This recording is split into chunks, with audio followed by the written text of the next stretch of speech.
ದರ್ಶನ್ ಇವತ್ತು ಬಳ್ಳಾರಿ ಜೈಲಲ್ಲಿ ಇರೋದಕ್ಕೆ ಕಾರಣನೇ ವಿಲ್ಸನ್ ಗಾರ್ಡನ್ ನಾಗ.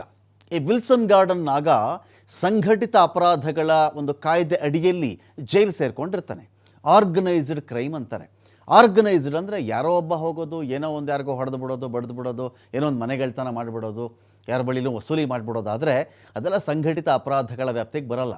ಒಂದು ಗ್ಯಾಂಗ್ ಕಟ್ಕೊಳ್ಳೋದು ಅಂತಾರೆ. ಒಂದು ಗ್ಯಾಂಗ್ ಕಟ್ಕೊಂಡು ಸಂಘಟಿತ ಆರ್ಗನೈಸ್ಡ್ ಆಗೋದು, ವ್ಯವಸ್ಥಿತವಾಗೋದು.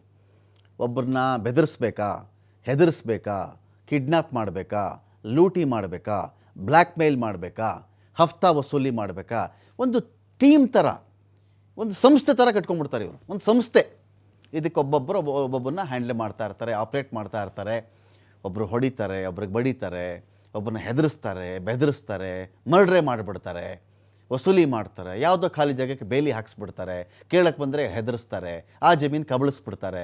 ಈ ಥರ ಒಂದು ಆರ್ಗನೈಸ್ಡ್ ಆಗಿ ಒಂದು ತಂಡ ಕಟ್ಕೊಂಡು 50 ಜನವೋ 100 ಜನವೋ 10 ಜನನೋ ಈ ಥರ ಸೇರಿಕೊಂಡು ಸಂಘಟಿತ ಅಪರಾಧಗಳ ಕಾಯ್ದೆ ಅಡಿಯಲ್ಲಿ ಬರುವಂಥ ಎಲಿಮೆಂಟು ವಿಲ್ಸನ್ ಗಾರ್ಡನ್ ನಾಗ. ಈ ವಿಲ್ಸನ್ ಗಾರ್ಡನ್ ನಾಗ ಆಲ್ರೆಡಿ ಪರಪ್ಪನಗ್ರಹಾರ ಜೈಲಲ್ಲಿರ್ತಾನೆ.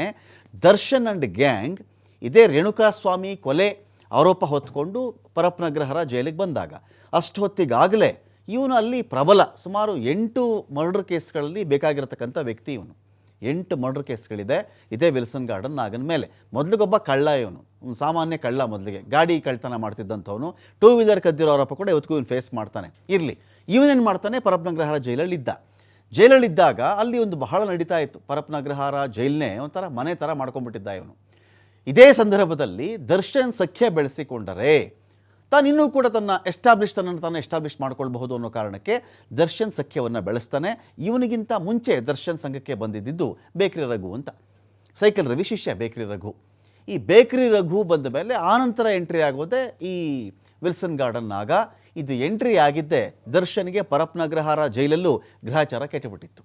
ಈ ಒಂದು ಫೋಟೋ ಆಚೆ ಬಂತಲ್ಲ, ಈ ಫೋಟೋ ಆಚೆ ಬಂದಿದ್ದೆ ತಡ ಹೇಗೋ ದರ್ಶನ್ ಫ್ಯಾಮಿಲಿಯವರು, ಅದು ವಿಜಯಲಕ್ಷ್ಮಿ ಅವರು, ಸ್ನೇಹಿತರು, ಅವ್ರ ಸಹೋದರನೋ ಅಮ್ಮನೋ ಪರಪ್ಪನಗ್ರಹಾರ ಜೈಲಿಗೆ ಬಂದು ನೋಡ್ಕೊಂಡು ಹೋಗ್ತಾ ಇದ್ರು.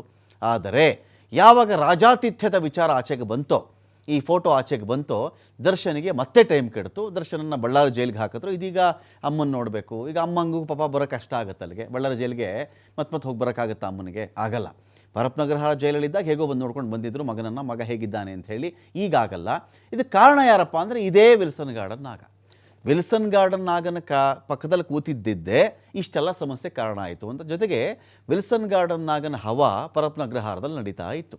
ಈ ಕೇಸ್ ಆದಮೇಲೆ ಏನಾಯಿತು, ಯಾರ್ಯಾರಿದ್ರು, ಯಾರು ರಾಜಾತಿಥ್ಯ ಇತ್ತು, ದರ್ಶನ್ ಕಾಲ್ ಮಾಡಿದ್ದು ಹೇಗೆ, ವಿಡಿಯೋ ಕಾಲ್ ಮಾಡಿದ್ದು ಹೇಗೆ, ಅವನು ಯಾರು ಧರ್ಮ, ಇನ್ನೊಬ್ಬ ಯಾರು ಸತ್ಯ, ಇವರಿಗೆಲ್ಲ ಸಂಪರ್ಕಕ್ಕೆ ಬಂದಿದ್ದು ಹೇಗೆ ಅಂತ ಎಲ್ಲ ಚೆಕ್ ಮಾಡಿಕೊಂಡ್ರು. ಇಮಿಡಿಯೇಟಾಗಿ ಕೋರ್ಟ್ ಏನು ಮಾಡ್ತು, ಶಿಫ್ಟ್ ಮಾಡಿಬಿಡಿ, ಇಲ್ಲಿ ಯಾರನ್ನೂ ಇರೋಕ್ಕೆ ಬಿಡಬೇಡಿ, ನೀವು ಒಬ್ಬೊಬ್ಬರನ್ನ ಒಂದು ಕಡೆ ಇಟ್ಬಿಡಿ ಅಂತ ಮಾಡಿದ ತಕ್ಷಣ ಒಂದಷ್ಟು ಜನ ಬೆಳಗಾವಿ, ಒಂದಷ್ಟು ಜನ ಶಿವಮೊಗ್ಗ, ಒಂದಷ್ಟು ಜನ ಆಲ್ರೆಡಿ ತುಮಕೂರಲ್ಲಿದ್ದರು, ಈ ಕಡೆ ಮೈಸೂರು, ಈ ಕಡೆ ಬಳ್ಳಾರಿ, ಹಿಂಗೆ ಶಿಫ್ಟ್ ಆಗಿಬಿಟ್ರು.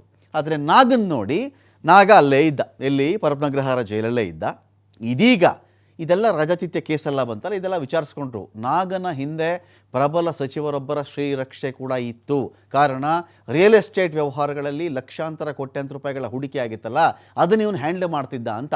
ಇವನನ್ನು ಕಳ್ಕೊಂಡ್ರೆ ಕೆಲವು ಬಿಸ್ನೆಸ್ಗಳಿಗೆ ಅಪಾಯ ಇದೆ ಅಂತ. ಏನು ಇವನು ಜೈಲು ಒಳಗಡೆ ಹೋದ ತಕ್ಷಣ ಆಚೆ ಎಲ್ಲ ಇವನದೇನು ನಡೆಯಲ್ಲ ಅಂತಲ್ಲ, ಇವ್ರ ನೆಟ್ವರ್ಕ್ ಆ ಥರ ಇರುತ್ತೆ. ಆಚೆ ಇವನು ಹುಡುಗರು ಕೂಡ ಇರ್ತಾರೆ, ಅವ್ರು ಹ್ಯಾಂಡಲ್ ಮಾಡ್ತಾ ಇರ್ತಾರೆ.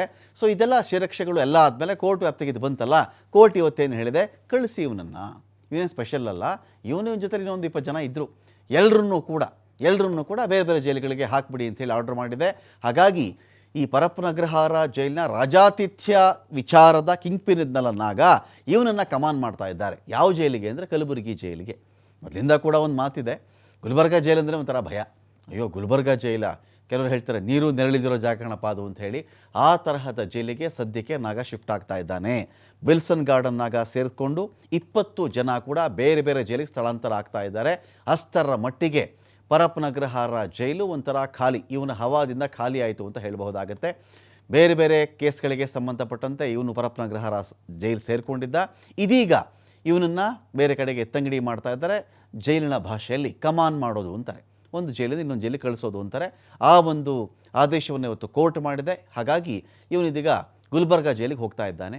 ಕೋಕಾ ಕಾಯ್ದೆ ಹಾಕಿದ್ರು, ಸಂಘಟಿತ ಅಪರಾಧಗಳ ನಿಯಂತ್ರಣ ಕಾಯ್ದೆ ಕರ್ನಾಟಕದಿದ್ದು. ಕರ್ನಾಟಕ ಸಂಘಟಿತ ಅಪರಾಧಗಳ ನಿಯಂತ್ರಣ ಕಾಯ್ದೆ ಅಂತ ಕರೀತಾರೆ ಇದನ್ನು. 2000 ಇಸ್ವಿಯಲ್ಲಿ ಜಾರಿಗೆ ಬಂತು.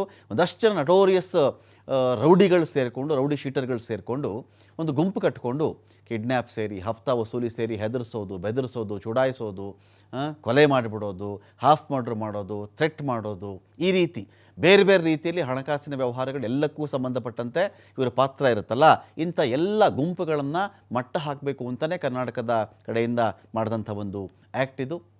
ಅನೇಕ ಕ್ರಿಮಿನಲ್ ಚಟುವಟಿಕೆಯಲ್ಲಿ ಭಾಗಿಯಾಗಿದ್ರಲ್ಲ ಅಂಥವ್ರನ್ನ ಮಟ್ಟ ಹಾಕಬೇಕು ಅಂತ ಮಾಡಿದ್ದು. ಅದು ಕಿಡ್ನ್ಯಾಪ್ ಆಗಲಿ, ಹಲ್ಲೆ ಆಗಲಿ, ಬೆದರಿಕೆ ಆಗಲಿ, ಹಫ್ತಾ ವಸೂಲಿ ಆಗಲಿ, ಎಲ್ಲ ಕೇಸ್ಗಳಲ್ಲಿಯೂ ಕೂಡ ಒಂದು ಮಟ್ಟ ಹಾಕಬೇಕು ಅಂತ ಮಾಡಿದರು. ನಾಗ ಮತ್ತು ನಾಗನ ತಂಡ ಇಂಥದ್ದೇ ಕೇಸ್ಗಳ ಅಡಿಯಲ್ಲಿ ಪರಪ್ಪನ ಅಗ್ರಹಾರ ಜೈಲು ಸೇರಿಕೊಂಡಿದ್ರು. ಒಂದಲ್ಲ ಒಂದು 8 ಕೊಲೆಗಳ ಕೇಸ್ಗಳಿದೆ ಇವ್ರ ಮೇಲೆ. ಕೆಲವು ಕಳ್ತನ, ಹೆದರಿಸೋದು, ಬೆದರಿಸೋದು, ಹಾಫ್ ಮಾಡ್ರು, ಫುಲ್ ಮಾಡ್ರು ಎಲ್ಲ ಇವೆ ಇದರಲ್ಲಿ. ಸೊ ಆರ್ಗನೈಸ್ಡ್ ಕ್ರೈಮನ್ನು ತಡಿಬೇಕು ಅನ್ನೋ ಕಾರಣಕ್ಕೆ ನಾಗಾ ತಂಡದ ಮೇಲೂ ಕೂಡ ಇದನ್ನು ಜಾರಿ ಮಾಡಿದರು. ಕೋಕಾ ಜಾರಿಯಾಗಿದ್ದರೂ ಕೂಡ ಒಂದೇ ಜೈಲಲ್ಲಿ ಈ ಗ್ಯಾಂಗ್ ಇತ್ತು. ಒಂದೇ ಜೈಲಲ್ಲಿ 20 ಜನ ಇದ್ದರೆ ಏನಾಗಬಹುದು ನೀವು ಯೋಚನೆ ಮಾಡ್ಕೊಳ್ಳಿ. ಚೆನ್ನಾಗಿ ಹವಾ ನಡೆಸ್ಕೊಂಡಿದ್ರು. ಹಣಕಾಸಿನ ವ್ಯವಸ್ಥೆ ಯಾವಾಗಲೂ ಚೆನ್ನಾಗಿರುತ್ತೆ, ಜೋರಾಗಿರುತ್ತೆ. ಆಚೆನೂ ಹವಾ, ಒಳಗಡೆನೂ ಹವಾ, ಒಳಗಡೆಯಿಂದ ಫೋನಲ್ಲೂ ಹವಾ, ಫೋನಲ್ಲಿ ವ್ಯವಹಾರಗಳು ಎಲ್ಲವೂ ನಡೀತಾ ಇತ್ತು. ಅಂತಹ ನಾಗ ಯಾವ ನಟ ದರ್ಶನ್ ಬಳ್ಳಾರಿ ಜೈಲು ಸೇರಕ್ಕೆ ಇವತ್ತು ಕಾರಣಕರ್ತನಾಗಿದ್ದನೋ ಅದೇ ನಾಗನನ್ನು ಇವತ್ತು ಗುಲ್ಬರ್ಗಾ ಜೈಲಲ್ಲಿ ಇರಪ್ಪ ಅಂತ ಕಳಿಸ್ಕೊಡ್ತಾ ಇದ್ದಾರೆ. ಈ ಹಿನ್ನೆಲೆಯಲ್ಲಿ ಈ ಥರದ್ದು ಒಂದು ಕಾಟ ಜಾಸ್ತಿ ಆಗಿಬಿಟ್ಟಿದೆ ಅಂತ ಇದೆಲ್ಲ ಆಚೆ ಬಂತಲ್ಲ ಫೋಟೋ.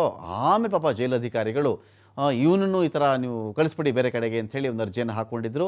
ಅರ್ಜಿ ವಿಚಾರಣೆ ನಡೆಸಿ ಇವತ್ತು ನಾಗ ಆ್ಯಂಡ್ ಗ್ಯಾಂಗ್ನ ಎತ್ತಂಗಡಿಗೆ ಕೋರ್ಟ್ ಸೂಚನೆ ಕೊಟ್ಟಿದೆ. ಸದ್ಯ ನಾಗ ಕಲಬುರಗಿ ಜೈಲಿಗೆ ಹೋಗ್ತಾ ಇದ್ದಾನೆ. ಉಳಿದ 20 ಜನ ಯಾವ್ಯಾವ ಜೈಲಿಗೆ ಅಂಥೇಳಿ ನಾಳೆ ನಿರ್ಧಾರ ಆಗುತ್ತೆ.